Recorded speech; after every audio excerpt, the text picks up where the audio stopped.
Dina terbilang mapan ketika punya jabatan bergengsi di sebuah perusahaan pertambangan. Saat pandemi COVID menghantam, ekonomi Dina terseok. Ia juga menunggak utang jutaan.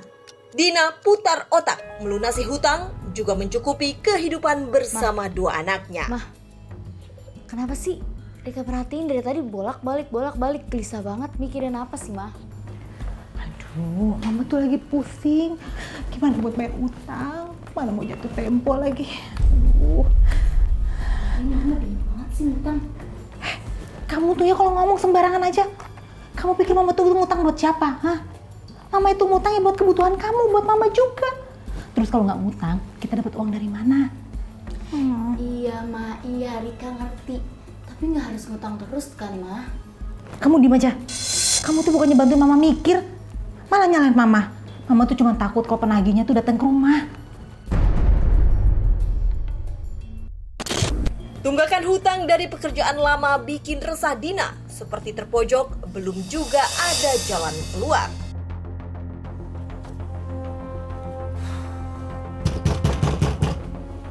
Keluar!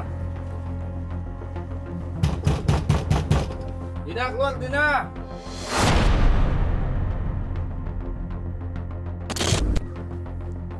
Bayar utangnya! Udah jatuh tempo nih!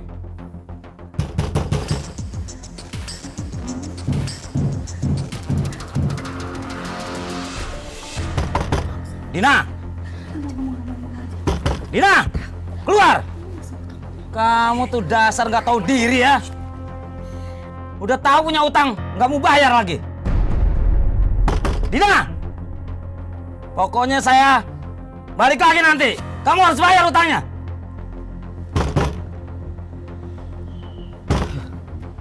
Nggak ada juga orang.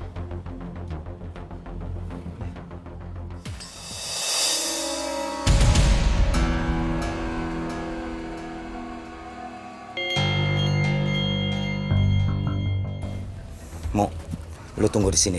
Gue cek ke dalam. Ya udah. Terbelenggu hutang, Dina dan keluarga kerap dapat ancaman. Penagih hutang datang silih berganti. Tapi Dina pintar mainkan lidah, mendalih sedang cari pinjaman. Mo, orangnya ada? Ada.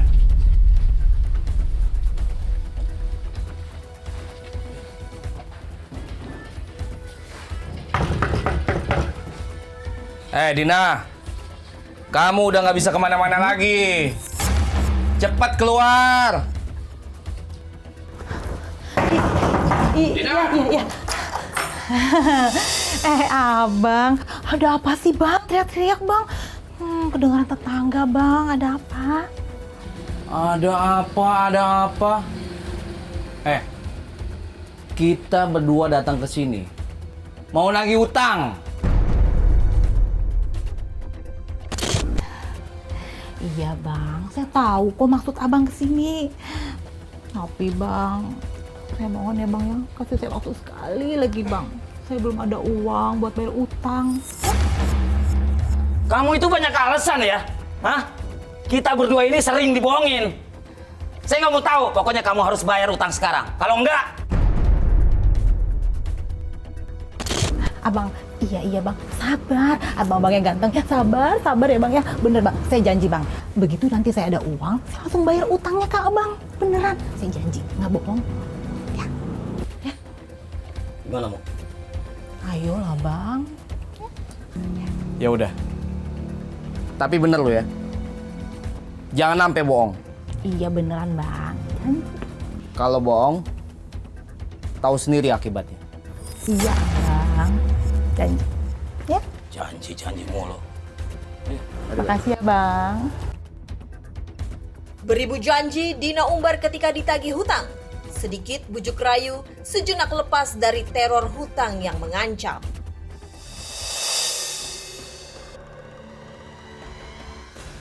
Dina makin dikejar waktu membayar cicilan yang telah disepakati. Satu-satunya cara tercepat dapat uang dengan menggadai mobil miliknya. Mama, tumben udah rapi. Ya dong. Bagus segala, emang mau kemana sih, Ma?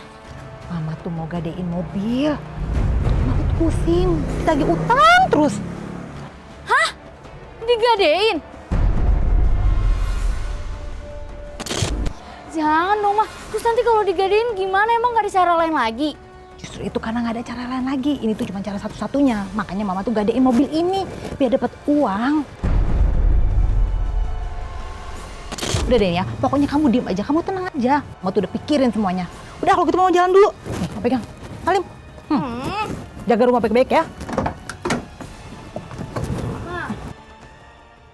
Dina menggadai mobil miliknya kepada seseorang yang bernama Anto, seseorang kenalan lama saat masih kerja di perusahaan pertambangan. Mas, udah nunggu lama ya? Iya. Nah, ini Mas mobilnya Mas. Pokoknya kondisinya masih mulus deh. Cek aja sendiri. Iya Mbak. Aku cek dulu ya. Bentar.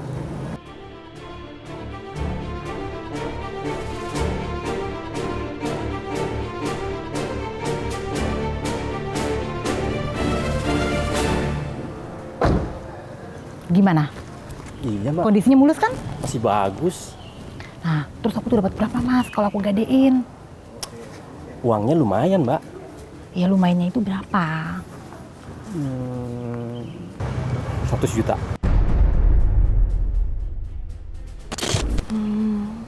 Ya udahlah Mas, nggak apa-apa deh. Yang penting aku dapat uang buat bayar utang. Nih. Siapin. Oke, 100 nih juta. kuncinya. Aku hitung dulu ya. Hitung dulu coba. Usai menggadai mobilnya, Dina sedikit Makasih, lega. Mas, ya. Uang seratusan juta ada di tangan. Namun uang yang ada belumlah cukup membayar cicilan utang yang menumpuk. Kesulitan ekonomi. Ya, dia banyak hutang, kesulitan ekonomi sehingga dia membutuhkan uang, sehingga dia mengambil jalan seperti ini. Apalagi dia juga punya rekanan-rekanan rental yang biasa juga digunakan oleh dia, sehingga mudah untuk mendapatkan akses rental.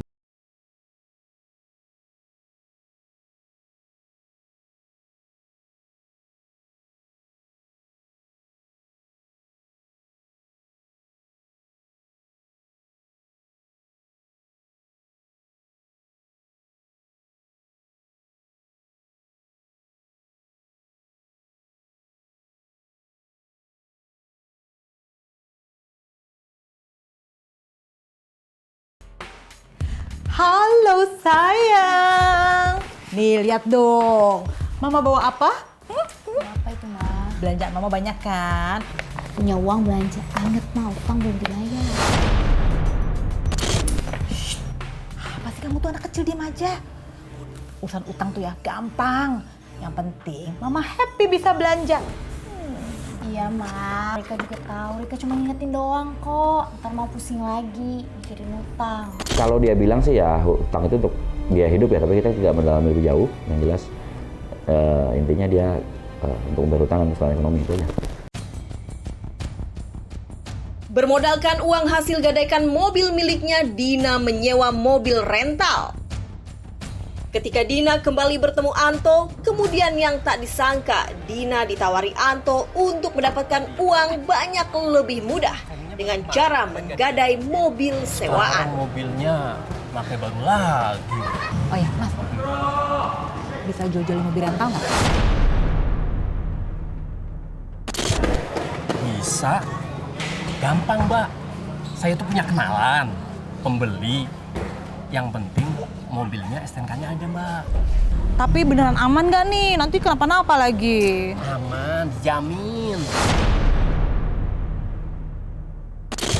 Ketika dapat tawaran dapatkan uang dengan mudah, Dina tergoda dengan cara yang masuk akal baginya. Dina mulai menyusun rencana serta menghitung segala resikonya. Dina bergerak cepat untuk mendapatkan mobil dengan mudah, yaitu menyewa mobil rental dari perorangan dengan kontrak bulanan. Satu demi satu mobil rental yang disewanya akan dijual lewat tangan Anto. Sejak berkenalan dengan Anto, Dina tergiur untuk menyewa mobil rental. Dengan modal belasan juta rupiah, Dina menjaring satu persatu mobil yang bisa disewanya. Mbak Dina. Iya Kang, sebentar. Kang Pujo. Mbak Dina, ini mobilnya baru 2 ya. Nanti yang lain nyusul. Kang, kok cuma 2 mobil? Kan saya mintanya 10 mobil. Soalnya tuh klien pada nanyain terus, Kang. Oh ya, Kang, ini uang 15 juta buat 2 mobil ya untuk 1 bulan. Terus nanti kalau ada lagi kabarin saya, ya. Oh iya, saya terima ya Mbak. Terus, Makasih ya Mbak. Ini kuncinya. Ya. Nih, makasih nih duitnya Mbak ya. Makasih ya Kang, sama-sama ya. Saya permisi dulu ya Mbak ya. Makasih ya Mbak. Ya, hati-hati. Ya Mbak.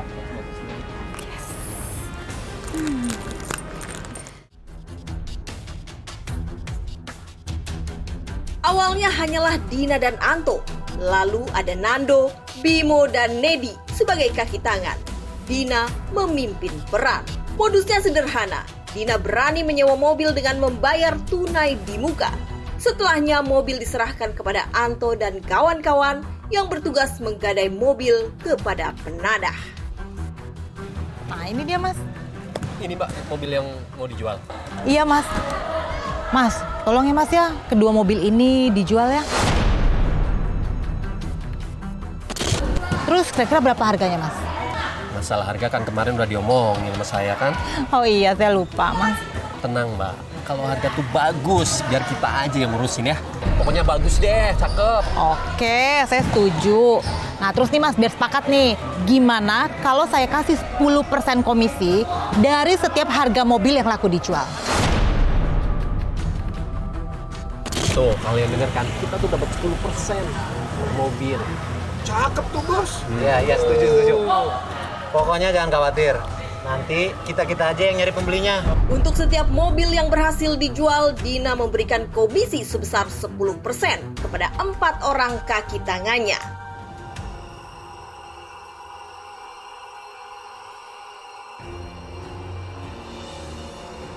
Dapat uang mudah makin membutakan Dina. Bersama kaki tangannya, Dina mengambil keuntungan dari menggelapkan mobil sewaan. Jadi laku berapa? Mbak Dina hitung sendiri aja. Ini 10% buat kalian. Uang seperti berlimpah dari hasil gelapkan mobil sewa. Keempat, kaki tangan Dina turut menikmati uang berlipat ganda. Dalam 2 bulan sedikitnya terhitung 40 mobil sewa sudah digelapkan oleh komplotan Dina. Modusnya, Dina berperan sebagai pencari mobil sewaan. Sedangkan Anto dan kawan-kawan yang bertugas menjual mobil ke para penadah. Modus pat gulipat, simbiosis mutualisme jahat.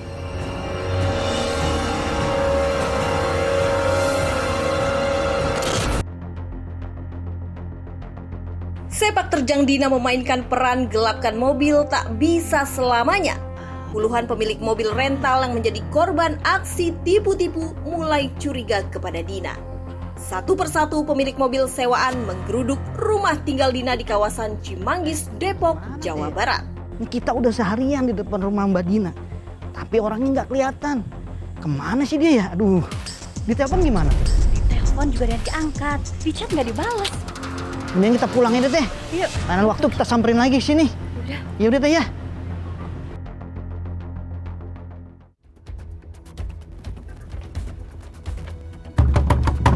Mbak Dina? Mbak Dina? Keluar, Mbak! Gawat, saya lihat dari jendela nggak ada orang. Iya, dari tadi juga saya gedor-gedor, tapi kok nggak ada jawaban ya? Pokoknya si Dina harus bayar sewa mobil kita. Iya, udah berapa bulan nggak ada kabar. Awalnya aja bayar cash, sekarang nggak ada, nggak jelas. Jangan-jangan, Bang, mobil kita itu dijual sama si Dina. Murka dengan muslihat Dina yang telah menggelapkan puluhan mobil rental, sejumlah korban melaporkannya ke pihak kepolisian. Berkat laporan korban, Dina pun berhasil diciduk setelah berhari-hari bersembunyi di dalam rumahnya. Banyak, Pak, korbannya, Pak. Saudari Dina? Ya, jadi setelah menerima laporan, anggota kemudian bergerak, Dede ditangkap di rumahnya, kemudian Dede juga menyebutkan ada 4 orang kaki tangannya yang ikut membantu.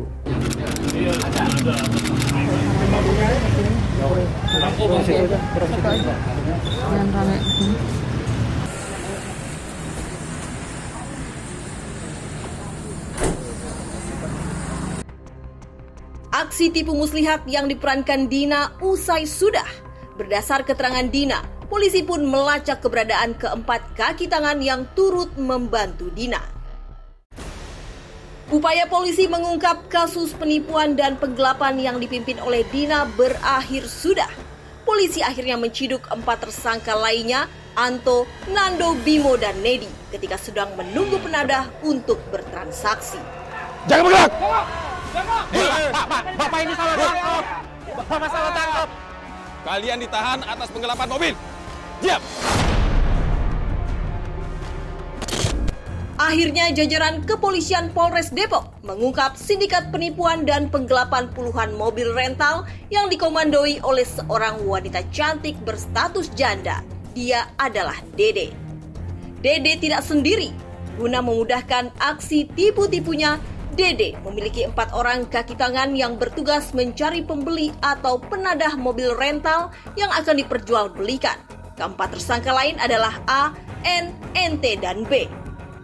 Ada 5 orang tersangka yang berhasil kita amankan, di mana 1 orang ini wanita, ini adalah kaptennya yang merencanakan, kemudian yang mengkoordinir 4 pelaku lainnya. Ini seorang wanita, inisialnya adalah TD. Yang kedua adalah ini adalah pencari-pencari pembelinya atau dibawa dari saudari Dede-nya. Anak buah dari saudari Dede, yang pertama adalah saudara A misalnya, kemudian saudara B, yang kebetulan saudara B ini adalah mertua dari saudara A ini. Kemudian yang keempat adalah saudara M, N. Yang kelima adalah N alias A. Dari tangan para tersangka, polisi menyita sebanyak 31 unit mobil yang berhasil mereka gelapkan. Kepada polisi, Dede mengaku berbuat gegara terlilit utang yang cukup besar. Awal mulanya sih karena saya gadain mobil pribadi saya untuk menutupi hutang ke Pander. Terus tiba-tiba ada yang menyewakan mobilnya ke saya. Itu sih awalnya. Terus? Yang nggak ada niatan awalnya. Nggak ada ide sih mas sebenarnya, cuman karena kepepet ya, saya dikejar Pander. Itu apa mbak? Utang apa mbak? Pekerjaan yang di tambang. Sebanyak 31 mobil yang telah kembali akan diserahkan kepada pemiliknya secara gratis. Modus penggelapan mobil sewaan terjadi karena diiming-imingi pembayaran uang di muka, pelaku penuh muslihat dan tipu daya. Korban biasanya menyadari setelah pelaku menghindar dan mencari-cari alasan saat mobil diminta kembali.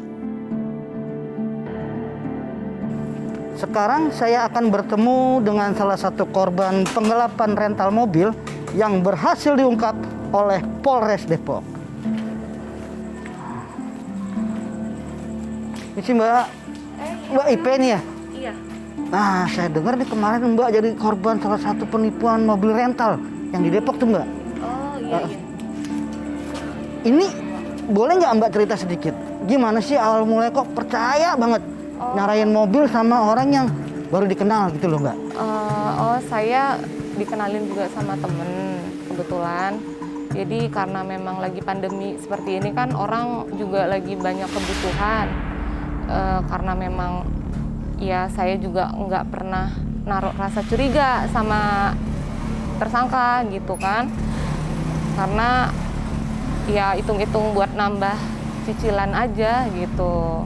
Jadi ini Mbak bener-bener nggak kenal awalnya, bener-bener sama kali nggak kenal Mbak? Bener Pak, saya nggak kenal sama beliau, cuman hanya dari teman ke teman sih. Nah gimana nih Mbak harapannya Mbak? Iya, harapan saya sih semoga tersangka dihukum dengan setimpal lah, biar kedepannya nggak ada lagi kejadian-kejadian seperti ini lagi.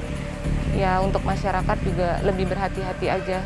Mbak Ipe, terima kasih. Iya Bapak. atas sharingnya, atas berbagi ceritanya, supaya ini menjadi pengalaman dan pembelajaran buat kita semua nih. Agar masyarakat harus lebih berhati-hati dan harus waspada.